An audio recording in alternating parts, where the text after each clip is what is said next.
I am Kenny Anderson, Director of Multicultural Affairs for the City of Huntsville, and welcome to Impact. Each week we bring you information about exciting things that are happening right here in this community, and today will be no different.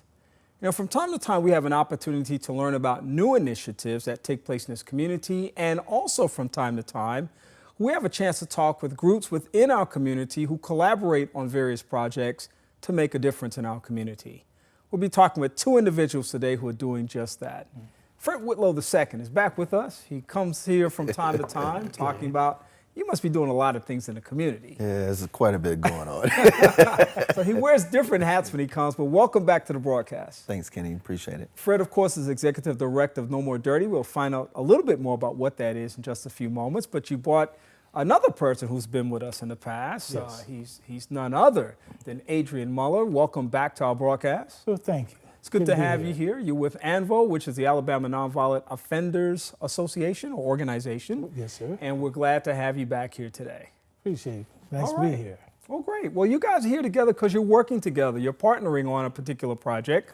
But let's talk about your organizations individually first so that we can kind of have a context about why this collaboration even makes sense. So tell me a little bit about No More Dirty.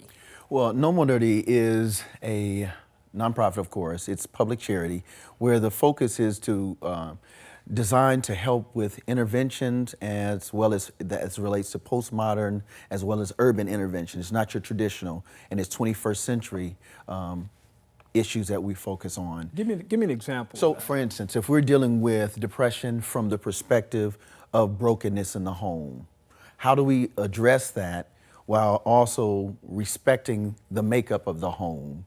And then what kind of activities should we engage in or should we share that would help the parents or the guardian see that there's value in bringing the family together? So it's like, how do you bring a family together and have that type of space and those type of activities that harness positive and then also long-term success? So it's affirming the cultural context of that particular home, the unique dynamics that might be a part of that home, and not just simply putting a cookie cutter method to the process or maybe a traditional process, but really kind of trying to understand what's going on here and what's going to be the best resolution for this challenge. Correct. And then also dealing with some of those issues that are very tough to deal with.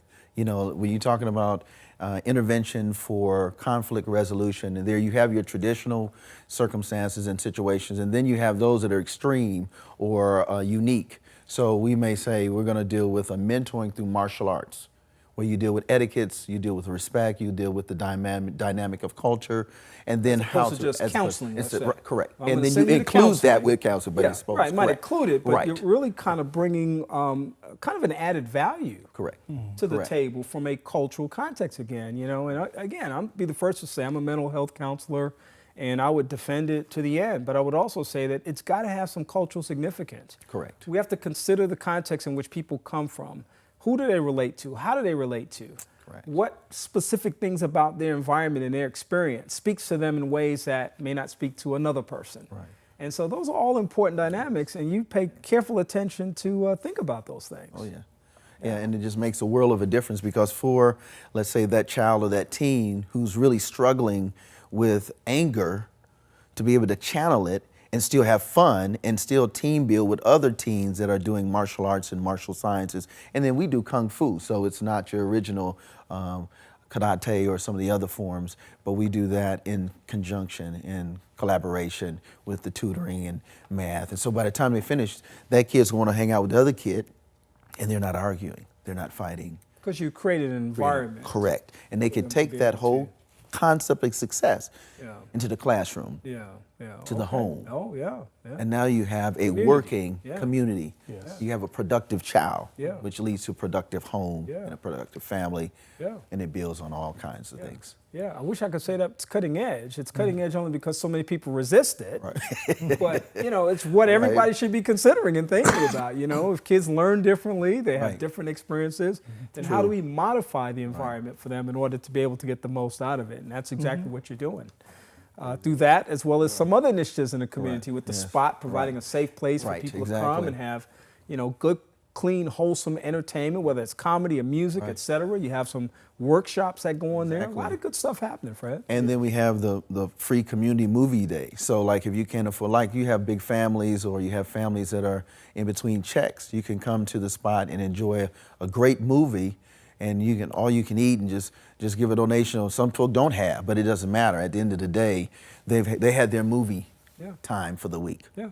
Versus having to pay for movie, popcorn, big drink, and so on and so on per child, per adult. It's a huge expense, man. Oh my goodness. And prohibitive for so many people, even people with regular jobs. Correct. So, you know, it's part of the real thing of it. Exactly. Adrian, of course, we've spoken offline many times before. I think the last time we focused, ANVOO, Travis was here and had a great conversation with a board member also about the work that you all do. But remind us about what the Alabama Nonviolent Offenders Organization is and does. Okay, Alabama Nonviolent Offenders are advocates for offenders, trying to put their best foot forward. We assist with voting rights reinstatement records, pardon records expunged, depending on what state. Also, we do referrals for housing, employment, and education, along with getting, because a lot of offenders come home and they don't have proper ID, they need that to apply for employment. So we get IDs, and we just started assisting with driver's license reinstatement. Also, we go into kind of like Limestone Prison and do a class there called Houses for Healing. We're basically saying this is the right place. You're here to take a look at yourself so you won't reoffend and end up back here. So those are some of the things that we do. Yeah, very proactive approach to the issue of incarceration, Yes, sir. which oftentimes many people think about strictly as punitive. But the reality is that, as you know, the majority of people in are one day going to be out. Yes. That's the majority of people. Yes. You know, research shows that, statistics show that. Sure. And so once they're out, then what happens? What opportunities exist, like you said, for housing, to have fair employment and employment that, you know, a fair living, a living wage that they can actually be able to move to the next level? What academic or educational pursuits exist? All of these real world issues that have to be addressed just as much as the penalty for having committed some offense. That's true, and that's why we have great business partners to employ our individuals, to house our individuals, and also to educate our individuals. You know, and the partnership is so valuable. You know, and we have countless people, individuals who are taking advantage of those services that are doing kind of like great things, and you'll get to meet some of them when we have a joint kind of like benefit. Well, come and tell their testimonies. We've been using a lot of words: partnership, joint, collaboration, and exactly that's why we're here right now. Because let's lock up and go. you guys are right on the cutting edge of making this thing happen. I'm going to use cutting edge this time because collaboration is difficult for some people. You guys stake your territory a lot of times, and I'm over here and you're over there, and you do what you do, I'll do what I do. But you guys have found a way to work together on a project. Tell us what this is. It's called The Least of These. Yes, it's called The Least of These. It is a concept that comes from the good book most people refer to in Matthew 25, 36 to 41, and so on. And it's basically a lot of times those that we consider the least of these in society, The outcasts, the outcasts, those that have made some bad decisions, and some that have... Which is all of us. Right, and that's it, exactly, the concept. But because we have so much going on in society, a lot of times we fail to remember that. And so ANVOO and No More Dirty, we came together, and it's amazing because we do so much anyway together. You know, someone will come over to the spot and say, hey, Minister Fred, I just got out, but I'm trying to really do right, man. I'm trying to do really right. And I'm like, okay, so tell me what's going on. They share their story, and then they say, I don't have no ID, but I know I have this, but I don't have enough for that. And I said, cool, okay. Let me make a call. ANVOO. And then we connect the dots, and literally, we've been doing this for a minute. And so just last year, we've reached 200 individuals, IDs, being able to get back in the workforce, finishing their GED, online high school diploma. I mean, we're talking about someone that's considered the least of these, now the greatest in the kingdom, which is what Christ said. And so doing it on a practical level has been our collaborative efforts. And so, we said, you know what, we've got to share this.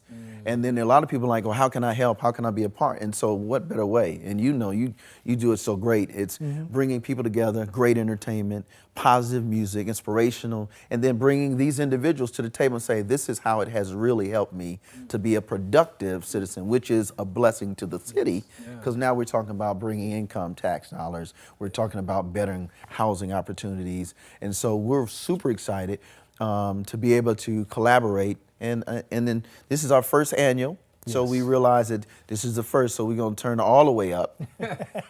You already know. Okay. And we didn't start with nothing basic. We hit them with the heavy. We talking about DC Talks, the label, Goatee Records. Ooh.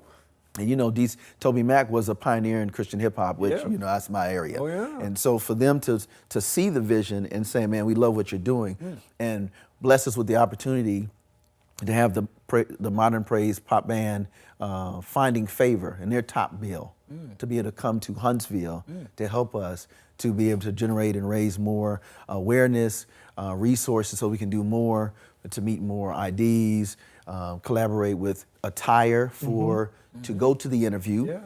Because a lot, like he says, a lot of them, come right out, they're wearing their blues. No clothes, no tie. We team up with Dapper Do, the bow tie, the pins. So they're gonna have some slacks. They're gonna have some a jacket, a tie, a bow tie. So they'll have at least 3 of those. So when they go in every other day, they can wash their clothes and go back the next day with another shirt and tie. But it works, and some khakis and some slacks.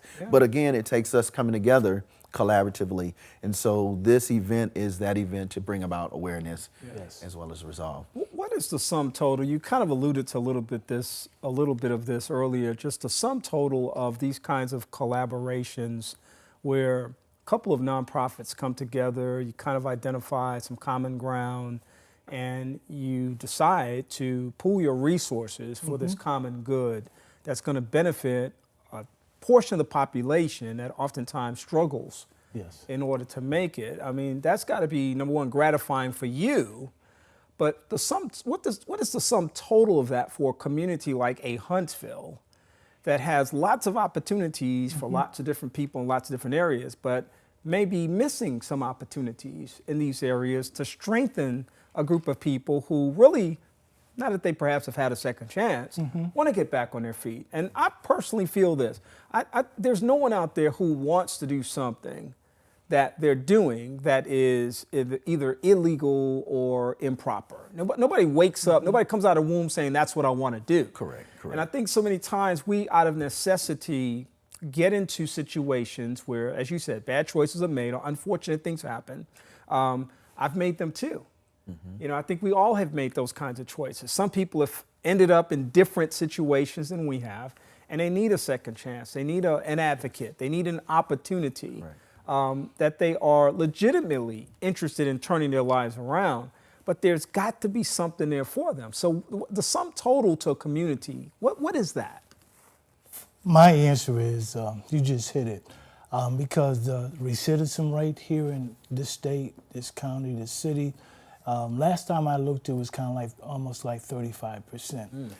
And my belief is, and how we look at this with the IDs, is our partnerships with business owners, educational people, is the thing that we look forward to partner with, to collaborate with, because those are like-minded kind of like businesses and schools that believe in our individuals to give them a second chance so they can put their best foot forward.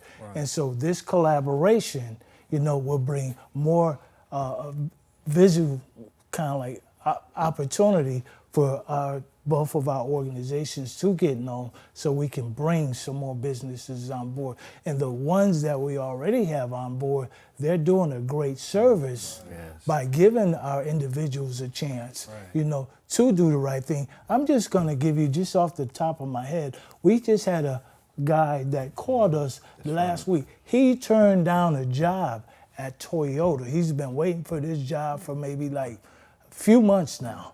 Well, he got an interview with one of our employers in the field that he worked in. He took the job. I just got to phone call from Toyota the same day. He chose this one over that. Took the job. Fridays we're in the office half a day. He called us a week ago Friday, and no one was there to kind of like answer the phone. He called back that Monday. He said, I didn't want to leave a message. I wanted to talk to someone directly, you know. And he said, thank you. Wow. You know, I'm doing what I love. I'm doing something different every day that I feel that I love. Wow. Another thing that we do also, I mentioned that we go into limestone into pre-release. Well, some of these individuals that be released, they don't, you know, after being away, I would say, for a number of years, and this individual was away for like 20, he came out with any clothing, you know, other than what he had on, you know, in there. So we met him, you know, and got him some clothes. He moved to Houston. He got to Houston, he called us back and he thanked us. So we have a lot of stories like that, you know, people. Another gentleman who was homeless recently released, and he needed basically the same thing. Yeah, and you know, you have so, story after story after that. Yes, sir. And of course, the least of these is an event that's going to be able to further your ability to be able to provide these opportunities. How can people get more information about this? They can go to both of our websites. That's my website is More, M-O-R-E, Dirty, DIRTY.org, or ANVOO, ANVOO.org.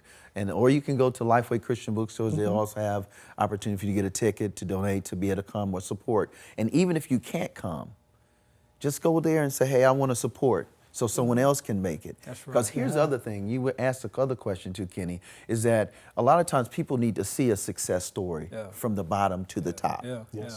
It's one thing when you're already middle ground to the top, but it's one thing when you hit some real tough times and then you were able to make it because of the collaboration and support of the community. And the community grows. Yeah, that's right. That's right. One less person out there doing something you should not do or she should not do. That's right. And it's one more person building for a better community. And that's what we're about. This is a great city because we come together and do that. That's right. That's right. And these collaborations are so important. I want to thank Fred Whitlow II with No More Dirty, Executive Director. Thank you for being here as always and sharing great information and inspiration. All right. Appreciate you. Adrian Muller, President of the Alabama Nonviolent Offenders Organization. Thank you once again for being here. Thank you, sir. And best wishes on this great event. Thank you so much. Appreciate you. The least of these. It's something that I talk about all the time, folks. You know, any one of us could be, have been, will be one day one of those individuals who absolutely needs somebody to advocate on your behalf, somebody who can come under you, somebody who will extend to you a second chance at life and a second chance to fix some things that may be broken. And we need organizations like this to make a difference. Your support of these organizations, as well as this initiative, this program called The Least of These, will continue to help to provide opportunities in our community for individuals who need it. We hope that you enjoyed the show that you saw today. You can see the video on my Facebook page, which is Impact with Kenny Anderson, or you can also see some images of what happens once the camera stops rolling. For Impact with Kenny Anderson, have a great day.